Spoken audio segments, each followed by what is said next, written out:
నమస్తే అండి. Welcome to super food.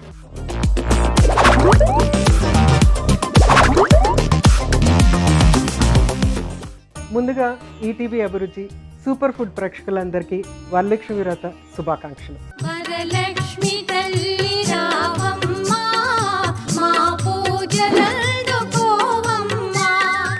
So Varalakshmi వ్రతం అనగానే ఒక చక్కటి పండగ వాతావరణం ఉంటుంది ఇంట్లో. ముఖ్యంగా ఆడవాళ్ళకి ఇది చాలా స్పెషల్ పండగ. ఎందుకంటే కొంచెం ఒక చిన్న రూపైనా సరే ఒక బంగారం కొనటం అనేది జరుగుతూ ఉంటుంది, లేకుంటే ఒక ఆభరణం కొనటం అనేది జరుగుతూ ఉంటుంది. ఇంట్రెస్టింగ్గా ఉంటుంది డెఫినెట్గా.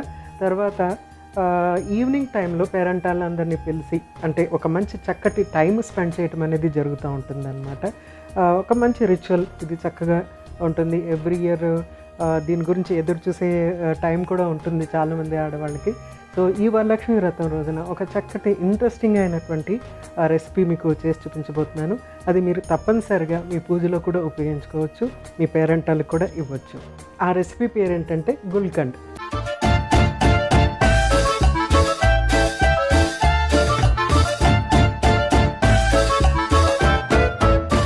గుల్కండ్కి కావాల్సిన పదార్థాలు ఏంటో ఒకసారి చూసేద్దాము.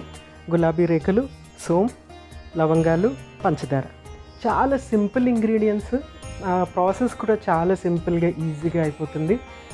అయితే ఇక్కడ మనం కొంచెం జాగ్రత్త తీసుకోవాల్సింది ఏంటంటే ఈ గులాబీ రేకులు అన్నమాట. వీటిని మనము కల్చర్డ్ గులాబీలు కాకుండా దేశీ గులాబీలు, మనము ఇంట్లో పెంచుకునే దేశీ గులాబీలు చక్కగా పింక్ కలర్లో కానీ ఈ రెడిష్ పింక్ కలర్లో ఉండేటువంటి గులాబీలు మనం తీసుకుంటే కనుక అది చక్కటి గుల్కండ్ అవుతుందన్నమాట. ఆ ఫ్లేవరు, ఆ టేస్ట్ చక్కగా డిఫరెంట్గా ఉంటుంది. కల్చర్డ్ గులాబీలు యాక్చువల్గా దీనికి పనికిరావు అన్నమాట.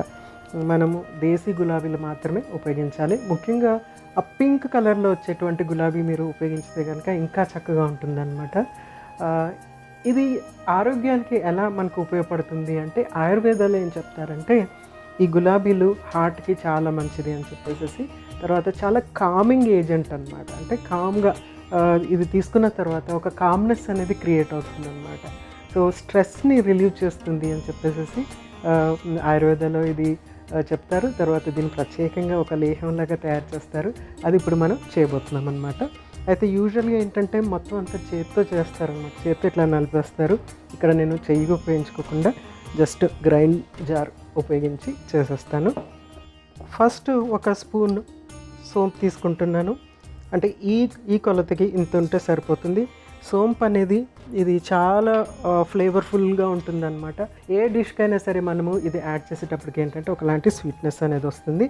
తర్వాత లవంగం ఒకటి కొంచెం ఇట్లా గత్తించి వేస్తున్నాను. 2, అంతకంటే ఎక్కువ అవసరం లేదు, లేకుంటే ఘాటు ఎక్కువైపోతుంది. తర్వాత కొంచెం ఫస్ట్ కొంచెం షుగర్ యాడ్ చేస్తాను, తర్వాత మిగిలిన షుగర్ యాడ్ చేస్తాను. ఫస్ట్ దీన్ని గ్రైండ్ చేసేసుకుందాం.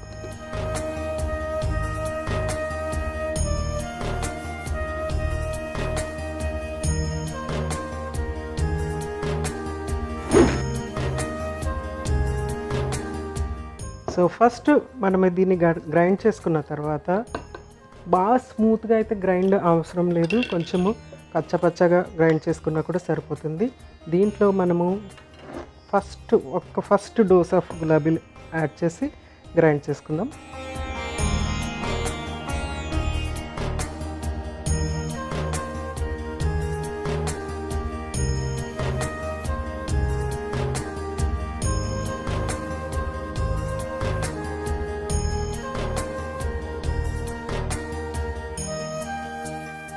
జస్ట్ పల్స్ చేసినట్టు చేయాలన్నమాట, ఎక్కువ గ్రైండింగ్ చేయకుండా. ఇప్పుడు దీనికి పైన కొంచెం షుగర్ యాడ్ చేద్దాం.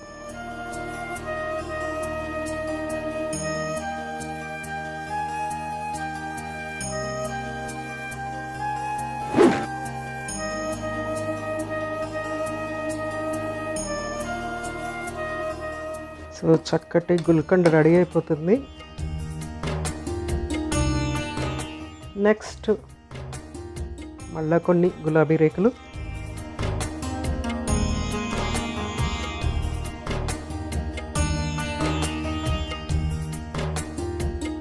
తర్వాత పంచదార, మనము గులాబీ రేకులు ఉపయోగించేటప్పుడు ఏం చేయాలంటే ఫస్ట్ గులాబీ రేకులు తీసేసిన తర్వాత దాంట్లో పురుగు పుట్ర లాంటివి ఏమి లేకుండా చూసుకుని ఒక 5-10 నిమిషాలు లేకుంటే 15 నిమిషాల పాటు కొద్దిగా ఎండలో పెట్టి అప్పుడు ఉపయోగించితే చాలా చక్కగా ఉంటుంది. నేనైతే ఇక్కడ గ్రైండ్ చేస్తున్నాను. చేత్తోనే మనం ఇదన్నీ మిక్స్ చేసుకుంటే చాలా చక్కగా ఉంటుంది. ఓన్లీ ఏంటంటే మనం సోంపు తర్వాత లవంగాలు షుగరు కొంచెం అంత ఫస్ట్ గ్రైండ్ చేసుకున్న తర్వాత మిగిలిన షుగరు కొంచెం లైట్గా ఎండలో పెట్టినటువంటి ఈ గులాబీ రేకులు ఇవన్నీ కలిపి చేత్తో చక్కగా చేసుకుంటే కనుక ఆ లేహం అనేది చక్కగా వచ్చేస్తుంది అనమాట.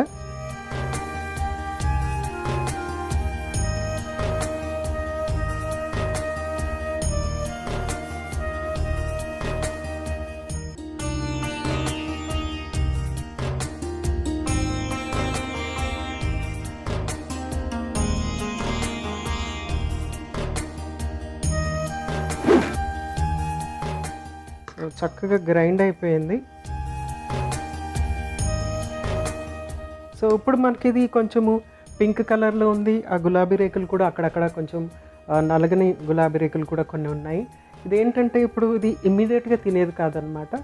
ఇది ఇట్లా మనం గ్రైండ్ చేసి పెట్టుకున్న తర్వాత ఒక బాటిల్లో వేసేసి పెట్టుకుని ఆ తర్వాత ఒక 4-5 డేస్ అలా వదిలేసిన తర్వాత ఆ కలర్ చేంజ్ అవుతుంది అనమాట. అంటే బ్రౌనిష్గా కలర్ చేంజ్ అవుతుంది. అప్పుడు మనం దాన్ని యూస్ చేసుకోవచ్చు అనమాట. అయితే ఇది ఫ్రెష్గా ఇన్స్టెంట్గా డైరెక్ట్గా చేసేసుకునేది. కొందరు ఏంటంటే దీన్ని కుక్ చేస్తారన్నమాట. కుక్ చేసేటప్పటికి ఏంటంటే ఇంకొంచెం పాకంలాగా వస్తుంది. ఇది మనం ఒక 5-6 రోజుల తర్వాత కూడా అది కూడా చక్కగా పాకంలాగా వచ్చేస్తుంది అనమాట.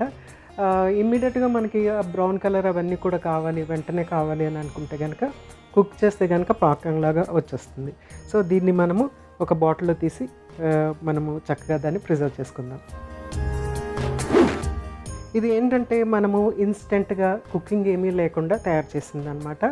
సో ఇందులో ఉన్నటువంటి యాంటాక్సిడెంట్స్, ఆ పింక్ కలర్ ఏదైతే ఉందో అవన్నీ కూడా మంచి యాంటాక్సిడెంట్స్, హార్ట్కి ఉపయోగపడేటువంటి యాంటాక్సిడెంట్స్, తర్వాత కామింగ్ ఏజెంట్స్ ఇందులో చాలా చక్కగా ఉంటాయి అనేసి ఆయుర్వేద చెప్తుంది. సో తప్పనిసరిగా రోజు కొంచెం తీసుకోమని చెప్తుంది. ఈ గులాబీ రేకుల్ని మనము చ్యవన్ప్రాష్ వాటిల్లో కూడా ఉపయోగిస్తూ ఉంటారనమాట. ఎందుకంటే అది మనకి హార్ట్కి చాలా యూస్ఫుల్ యాంటాక్సిడెంట్ లాగా ఉపయోగపడుతుంది. అలాగే మంచి బ్లడ్ సర్క్యులేషన్ జరిగేటట్టుగా ఉపయోగపడుతుంది అనమాట. సో యూజువల్గా ఏంటంటే మనము అంత ఫుడ్ గురించి చెప్తాము, ఫుడ్ ఎలా ఉపయోగపడుతుందో చెప్తూ ఉంటాము, ఫుడ్ రెసిపీస్ చేస్తూ ఉంటాము. అయితే ఇది స్పెషల్గా మనము ఫ్లవర్తో చేసిందనమాట. ఎందుకంటే ఈరోజు వరలక్ష్మి వ్రతం కాబట్టి పేరెంటాలకి మనము తాంబూలము ఇవ్వటం అనేది జరుగుతూ ఉంటుంది. సో తమలపాకు తర్వాత అరటిపళ్ళు ఇస్తూ ఉంటారు. ఇంకా ఏమైనా గిఫ్ట్స్ ఇవ్వటం కూడా జరుగుతుంది. మన ఇంట్రెస్ట్ని బట్టి మనం గిఫ్ట్స్ ఇస్తూ ఉంటాం అనమాట. మీరు ఈసారి ఏం చేస్తారంటే స్పెషల్గా చక్కగా ఈ గుల్కండ్ తయారు చేసి ఒక చిన్న క్యూట్ బాటిల్లో వేసి ఇవ్వండి. అది చక్కగా వాళ్ళు ఎంజాయ్ చేస్తారు. ఎందుకంటే అది గుడ్ ఫర్ హార్ట్ కాబట్టి, అలాగే వాళ్ళు అది కామింగ్ ఏజెంట్ కాబట్టి డెఫినెట్గా అది చక్కగా ఎంజాయ్ చేస్తారనమాట.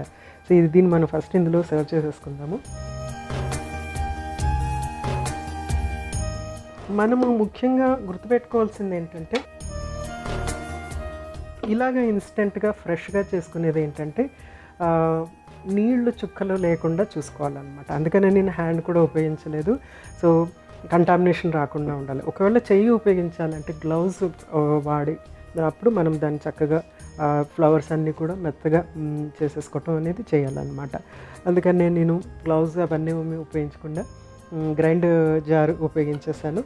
సో మీరు చేస్తున్నప్పుడు గులాబీ రేకులు ఎండకి పెట్టి ఏమి వాటర్ కంటెంట్, పురుగు పుట్ర అట్లాంటివి ఏమీ లేకుండా చూసుకుని నీట్గా ఉన్నటువంటి గులాబీ రేకులు తీసి యూజ్ చేయండి. చూడండి ఎంత చక్కటి పింక్ కలర్ ఉంది. ఇది జస్ట్ మనము వరలక్ష్మి వ్రతం రోజున స్పెషల్గా ఒక గిఫ్ట్ లాగా ఇవ్వటానికి అనేసి ప్లాన్ చేసాము. ఇంకా ఏంటంటే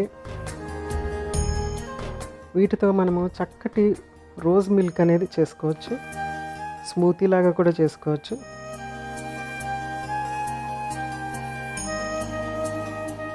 సో బాటిల్ కూడా చక్కగా నీట్గా కడిగి కొంచెం వేడి నీళ్ళతో తొలిచేసిన తర్వాత డ్రై అయిన తర్వాత బాటిల్ ఉపయోగించాలి.